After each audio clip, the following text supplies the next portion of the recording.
السلام علیکم ناظرین. غزہ کی اگر ہم بات کریں تو اس وقت محض ایک جغرافیہ خطہ نہیں بلکہ عالمی ضمیر کا امتحان بن چکا ہے. مسلسل بمباری، انسانی بحران، لاکھوں بے گھر افراد اور عالمی طاقتوں کی بے حسی نے اس تنازع کو ایک انسانی المیہ میں تبدیل کر دیا ہے.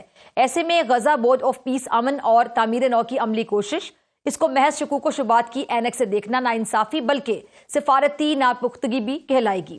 بورڈ آف پیس کے اہداف میں غزہ میں مستقل اور قابل عمل جنگ بندی کا نفاذ، فلسطینی عوام کے لیے انسانی امداد میں مؤثر اور مسلسل اضافہ، غزہ کی تعمیر نو کے لیے عالمی تعاون اور خطے میں طویل المدتی استحکام اور پائیدار امن کا فروغ شامل ہے.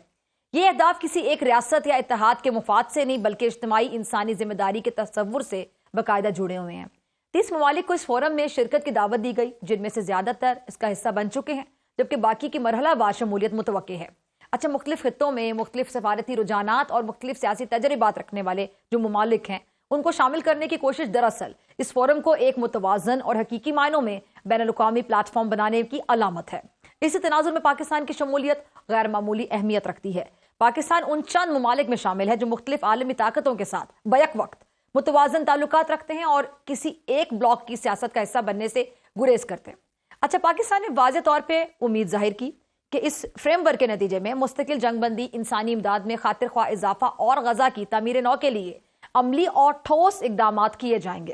بدلتے ہوئے عالمی سیاسی منظرنامے میں پاکستان کی جانب سے بورڈ آف پیس میں شمولیت کو محض ایک رسمی سفارتی سرگرمی سمجھنا ایک سطحی تجزیہ ہوگا. در حقیقت یہ فیصلہ پاکستان کی اس خارجہ پالیسی کا تسلسل ہے جو اصول، توازن، خود مختاری اور بین الاقوامی قانون کی پاسداری پر مبنی رہی ہے. دنیا تیزی سے نئے بلاکس میں تقسیم ہو رہی ہے اور طاقت کے نئے مراکز ابھر رہے ہیں اور روایتی عالمی نظام شدید دباؤ کا شکار ہے. اب ایسے حالات میں اگر ہم بات کریں ایسے فورمز کی تو جہاں پہ فعال شرکت کسی بھی ریاست کے لیے اپنی عالمی اہمیت برقرار رکھنے اور مؤثر آواز بننے کا ذریعہ کہلواتی ہے. بعض سیاسی اور عوامی حلقوں کی جانب سے بورڈ آف پیس اور انٹرنیشنل اسٹیبلائزیشن فورس کو ایک ہی تناظر میں پیش کرنے کی کوشش کی جا رہی ہے جو حقائق کے منافی اور گمراہ کن ہے. بورڈ آف پیس ایک خالص سیاسی اور سفارتی فورم ہے جس کا مقصد مذاکرات، اتفاق رائے اور سیاسی حل ہے، جبکہ انٹرنیشنل اسٹیبلائزیشن فورس کا تعلق زمینی استحکام اور سیکیورٹی انتظامات سے ہے. دونوں کے مقاصد، دائرہ کار اور نوعیت ایک دوسرے سے یکسر مختلف ہیں. پاکستان نے انٹرنیشنل اسٹیبلائزیشن فورس کے معاملے میں ابتدا سے ہی محتاط اور واضح ایک موقف اپنایا. پاکستان نے بات کھل کر بڑا واضح کہہ چکا ہے کہ اس حوالے سے کوئی بھی فیصلہ پاکستان کے قومی مفاد، اقوام متحدہ کے مینڈیٹ اور پاکستانی اور فلسطینی عوام کی امنگوں کے مطابق ہوگا. اس لیے جو بورڈ آف پیس ہے اس میں شمولیت کو کسی عسکری مہم یا پھر متنازع اقدام کا پیش خیمہ قرار دینا نہ صرف غیر منطقی ہے بلکہ دانستہ یا نادانستہ طور پر سفارتی حقائق کو مسخ کرنے کے مترادف بھی کہلوائے گا. پاکستان کے لیے بورڈ آف پیس جیسے جو فورمز ہیں ان کو نظر انداز کرنا اپنی اسٹریٹجک جو امپورٹنس ہے، اہمیت ہے، اس کو کمزور کرنے کے مترادف ہو سکتا ہے. اب اس فورم میں شمولیت کے ذریعے پاکستان نہ صرف فلسطینی عوام کے لیے اپنی جو اصولی حمایت ہے اس کو مؤثر انداز میں عالمی سطح پر اجاگر کر سکتا ہے بلکہ ایک ذمہ دار، متوازن اور امن پسند ریاست کے طور پہ اپنا کردار بھی مضبوط بنا سکتا ہے. بورڈ آف پیس میں پاکستان کی شمولیت کو ایک اصولی سفارتی اقدام اور ایک اسٹریٹجک ضرورت اور ایک اخلاقی ذمہ داری کے طور پہ دیکھا جانا چاہیے. غزہ کے المیہ کے پس منظر میں خاموشی اختیار کرنا آسان تھا مگر پاکستان نے آواز اٹھانے، حصہ بننے اور حل کا حصہ بننے کا راستہ چنا ہے. اب یہ خارجہ پالیسی کی پختگی، ریاستی شعور اور اصولی سیاست کی اصل پہچان بھی ہے. اس سب پہ بات کرنے کے لیے میرے ساتھ معزز مہمان موجود ہیں، کسی تعارف کے محتاج نہیں. منیر اکرم صاحب، بہت شکریہ آپ کے قیمتی وقت کے لیے. منیر اکرم صاحب، غزہ بورڈ میں پاکستان کی شمولیت اور جتنے بھی ممالک کو شمولیت کا کہا گیا اور جنہوں نے شمولیت اختیار کر لی، اس کی اہمیت پہ ذرا روشنی ڈالیے گا کیونکہ پاکستان کے جو غزہ بورڈ میں شمولیت ہے اس پر اپوزیشن کی جانب سے بڑی تنقید کی جا رہی ہے. جی دیکھیے، اس میں دو طرف سے ہم دیکھ سکتے ہیں. پہلی چیز تو یہ ہے کہ یہ بورڈ آف پیس غزہ کے لیے سلامتی کونسل نے منظوری دی ہے اور جو ریزولوشن ہے 2803 اس کا نمبر ہے، اس ریزولوشن میں سلامتی کونسل نے کہا ہے کہ بورڈ آف پیس بننا چاہیے اور یہ جو مسئلہ ہے غزہ کے جو مسئلے ہیں ان کو حل کرنا چاہیے. تو یہاں تک تو ہماری جو شرکت ہے وہ سلامتی کونسل کے فیصلے کے بعد میں ہوئی ہے.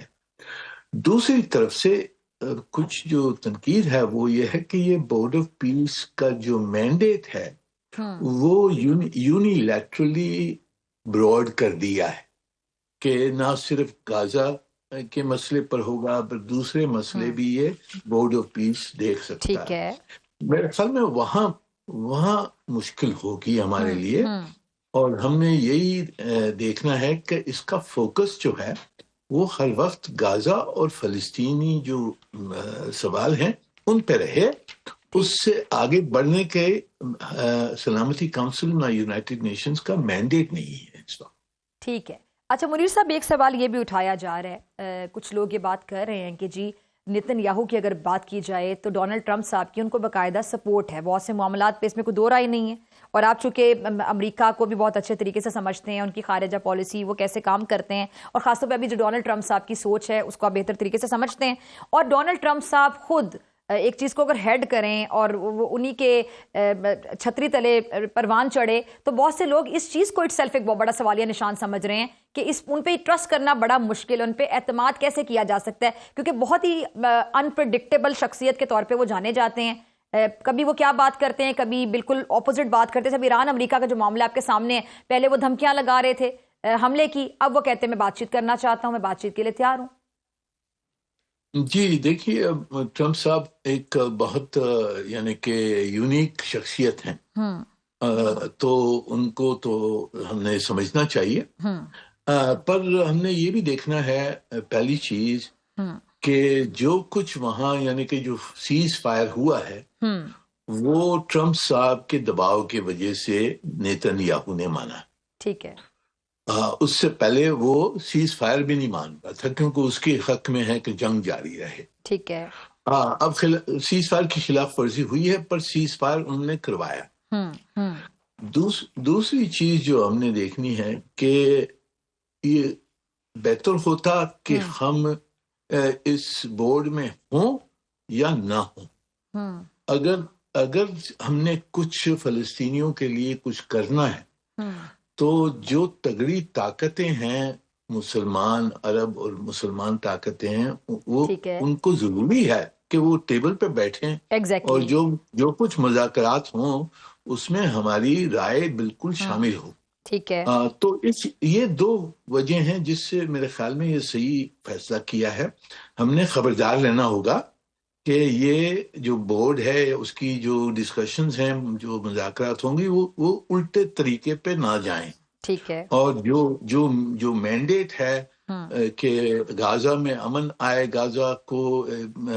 غازہ کے جو لوگ ہیں ان کو امداد دی جائے، ریکنسٹرکشن ہو، امن، اور آگے فلسطینی جو مسئلہ ہے اس کا حل نکلے، اس کے اوپر ہم نے فوکس کرنا چاہیے. اور ہم نے اب جو 8 مسلمان اور عرب ملک ہیں جو ممبرز ہوں گے اس کے، جن کے ساتھ ہم گئے یہ پیس پلان میں، ان کے ساتھ ہم نے کام کرنا ہوگا اور ایک یونیفائڈ پوزیشن لینی ہوگی فلسطینیوں کے حق میں.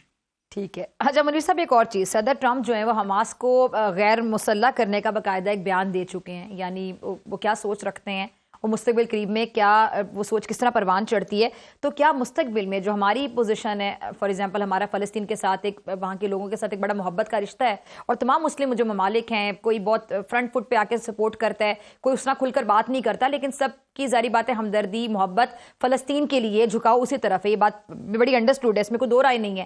تو اگر یہ جو صدر ٹرمپ صاحب حماس کو جو غیر مسلح کرنے کا بیان دے چکے ہیں، کیا مستقبل میں مسلم ممالک کے لیے پھر یہ امن بورڈ کا حصہ بھی بن رہے ہیں سب، تو یہ کوئی مشکل صورتحال تو نہیں پیدا ہوتی دکھائی دے رہی ہے آپ کو آگے جا کے؟ یہ دیکھیں، مشکلات تو بہت ہوں گی. یہ فلسطین کا مسئلہ 100 سال سے چل رہا ہے اور اس کا حل ڈھونڈنا آسان نہیں ہوگا. جو اسرائیلی پالیسیز ہیں آکیوپیشن کی، وہ انہوں نے اب تک وہ نہیں چھوڑنے کے لیے تیار ہیں. تو مسئلے تو بہت آگے ہوں گے، چیلنجز ہوں گے. پر دیکھیں، حماس نے منظوری دی ہے کہ ہم ڈیزارم کریں گے، پر شرط بھی جو ان کی ہے وہ یہ ہے کہ اسرائیل ودرو کرے غازہ سے. اب تک اسرائیل آدھا غازہ پہ ان کا آکیوپیشن ابھی تک ہے. تو حماس کی شرط یہ ہوگی کہ اسرائیل ودرو کرے اور پھر ہم والنٹریلی ڈیزارم کریں گے. ٹھیک ہے. تو یہ اس کے لیے آبویسلی نیگوسیشنز کی ضرورت ہوگی، اور اس کو حاصل کرنے کے لیے کافی یعنی کہ صحیح قسم کی ڈپلومیسی استعمال کرنی ہوگی کہ یہ پھوٹ نہ پڑ جائے اور واپس جنگ نہ شروع ہو جائے. تو ہم نے اس کو بہت کیئرفلی ڈیلیکیٹلی اس کو ایڈریس کرنا ہوگا. پر یہ فیصلہ ہو گیا ہے کہ اسرائیل ودرو کرے گا اور حماس نظام کرے گا، پر کس سیکوینس میں ہوگا، کیا کنڈیشنز لگائی جائیں گی، یہ سب مذاکرات کے تحت ابھی تک طے ہونا ہے. ٹھیک ہے. اچھا سر، یہ آگے یہ ایکسپیکٹ کیا جا رہا ہے کیونکہ ڈونلڈ ٹرمپ صاحب نے، جب آپ کو یاد ہوگا انڈیا پاکستان کا بھی جو معاملہ تھا، تو اس میں ڈونلڈ ٹرمپ صاحب نے باقاعدہ خود کو میڈیٹر کے طور پہ پیش کرنے کا بیان دیا کہ میں پاکستان اور جو انڈیا کے درمیان بیسک کانفلکٹ ہے، ڈسپیوٹڈ ٹیریٹری کشمیر، اس مسئلے کو حل کرنے میں اپنا کردار ادا کر سکتا ہوں، اور یہ پیشکش انہوں نے خود کی. اس کے بعد تھوڑی خاموشی ہو گئی. ابھی جو غزہ امن بورڈ بن رہا ہے، تو کیا آگے جا کے پاکستانی مطالبہ کر سکتا ہے بائی دا وے، یا باقی مسلم ممالک بھی، کہ کشمیر کے حوالے سے بھی ایک ایسا کوئی امن بورڈ تشکیل دیا جائے جہاں پہ پتہ چلے، بحث ہو، ڈیبیٹ ہو، کہ آخر جس کشمیر جو کہ ایک ڈسپیوٹڈ ٹیریٹری ہے باقاعدہ، ان کو بھی حق خود ارادیت حاصل ہو، ان سے بھی پوچھا جائے کہ وہ کیا چاہتے ہیں. جی آپ صحیح کہہ رہے ہیں. اگر اس بورڈ کا مینڈیٹ